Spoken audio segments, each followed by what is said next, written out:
Everyone, welcome to my YouTube channel. I hope हजुर सबैजना सन्चै हुनुहुन्छ होला। आज चाहिँ मैले हजुरहरूलाई मिठो पोटेटो बल्सको रेसिपी सेयर गर्न गइरहेकी छु। यसलाई बनाउन सुरु गरौँ आवश्यक सामग्रीहरूबाट। मैले यहाँ आलु लिएकी छु र आलु उसिन्नको लागि आलुलाई राम्रोसँग पखाल्दैछु।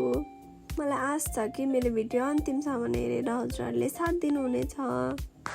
मैले आलुलाई 2 चोटि मजाले धोएकी छु र अब म आलु बोइल गर्नको लागि यसमा पानी हाल्छु।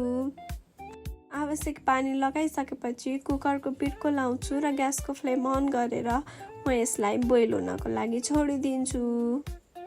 यदि हजुरहरू मेरो युट्युब च्यानलमा नयाँ हुनुहुन्छ भने प्लिज सब्सक्राइब गर्न नबिर्सिनु होला। हजुरहरूको एक सब्सक्राइबले पनि मलाई अरू भिडियो बनाउनको लागि प्रेरणा दिनेछ। हेर्नुहोस् त, बोइल हुन छोडिदिएको आलुमा 2 सिटी लागिसकेको छ। अब म ग्यासको फ्लेम अफ गर्छु।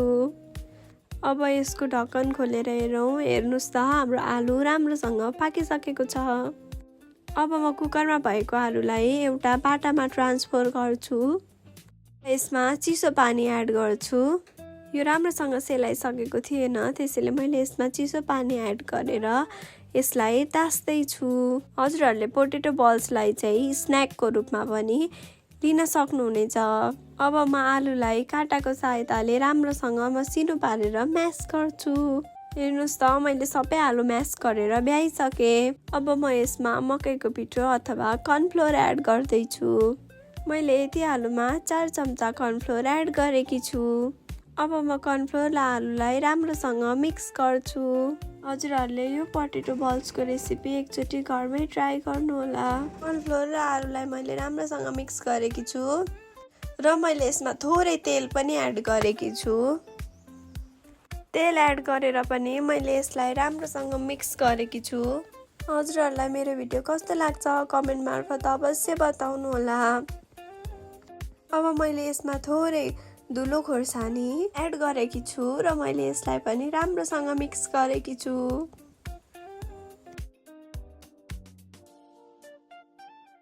यसलाई राम्रोसँग मिक्स गरिसकेपछि मैले यसमा नुन पनि एड गरेकी छु र यसलाई पनि राम्रोसँग मिक्स गरेकी छु।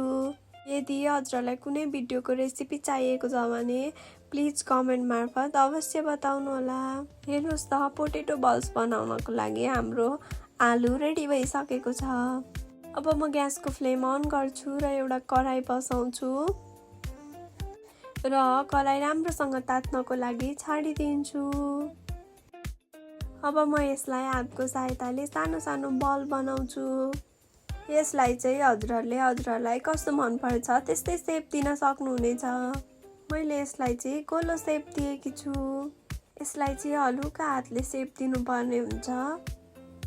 हेर्नुहोस् त, यसै गरी मैले अरू बल्सहरू पनि बनाएकी छु। यदि हजुरहरू स्न्याकको रूपमा अरू केही रेसिपी खोज्दै हुनुहुन्छ भने यो चाहिँ हजुरहरूको लागि एकदमै पर्फेक्ट हुनेछ। हेर्नुहोस् त, यसै गरी मैले अरू धेरै बल्सहरू बनाएकी छु। कराई राम्रोसँग तातिसकेको छ। अब म यसमा तेल एड गर्दैछु। तेल चाहिँ बल्सहरू डुब्ने हाल्नु होला, नभए राम्रोसँग फ्राई हुँदैन। र मैले यसलाई राम्रोसँग तात्नको लागि छाडिदिएकी छु। हेर्नुहोस् त, मैले थुप्रै बल्सहरू बनाइसकेको छु। मैले 2वटा सेपको दिएको छु। कुनै बल्सहरू ठुला छन् र कुनै बल्सहरू साना। अब म यो बल्सहरूलाई तेलमा राम्रोसँग डिप फ्राई गर्छु। फ्राई गर्दा चाहिँ ग्यासको फ्लेम एकदमै लो हुनुपर्छ, नभए यो बल्सहरू डढ्न सक्छ। र यसलाई ग्यासको लो फ्लेममा लगभग 1 देखि 1.5 मिनटसम्म राम्रोसँग फ्राई गर्नुपर्ने हुन्छ। यो गोल्डन ब्राउन नहुन्जेलसम्म राम्रोसँग फ्राई गर्नुपर्छ।